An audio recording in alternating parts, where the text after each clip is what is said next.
लग्न करण्यासाठी वडील लक्ष घालत नसल्याच्या रागातून मुलाने जन्मदात्या बापाच्या डोक्यात कुऱ्हाड घालून त्याची हत्या केल्याचा संतापजनक प्रकार जळगाव जिल्ह्यात घडला होता. या घटनेमुळे परिसरात मोठी खळबळ उडाली होती. यावल तालुक्यातील पिओदा खुर्द गावात ही घटना घडली आहे. या घटनेत पोलिसांनी मुलाच्या विरोधात गुन्हा दाखल करून त्यास अटक केली.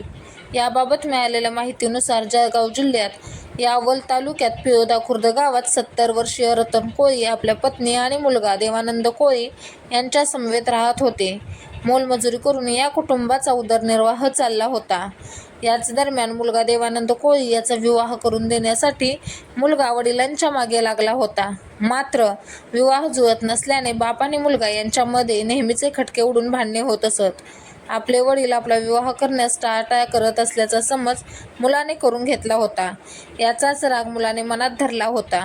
त्याने सोमवारी 15 जानेवारी 2024ला रात्रीच्या सुमारास वडील खाटेवर बसले असताना त्यांच्या डोक्यात कुऱ्हाडीने 4 ते 5 वार केले.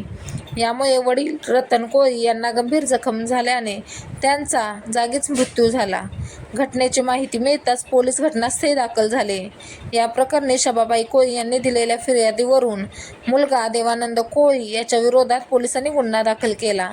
पोलिसांनी देवानंद कोळीला अटक केली. या प्रकरणी पोलीस पुढील तपास करत आहेत. तर दुसरीकडे जळगाव जिल्ह्यातील रिधुरी गावात देखील एक धक्कादायक घटना घडली होती. दिनांक 15 जानेवारी 2024 या दिवशी घराच्या वापराच्या रस्त्यावरून 2 कुटुंबांमध्ये वाद झाला. त्याचे रूपांतर हाणामारीत होऊन एकाची हत्या करण्यात आली होती. धनराज वासुदेव सोनवणे वय 50 असे मयताचे नाव आहे. तर सतीश सुखदेव सोनवणे वय 30, आरती सतीश सोनवणे वय 28 हे जखमी झाले आहेत. या प्रकरणी सतीश सुखदेव सोनवणे, युवराज सुखदेव सोनवणे व दीपक युवराज सोनवणे यांच्या विरोधात गुन्हा दाखल करण्यात आला होता. पोलिसांनी तिघांना अटक केली होती.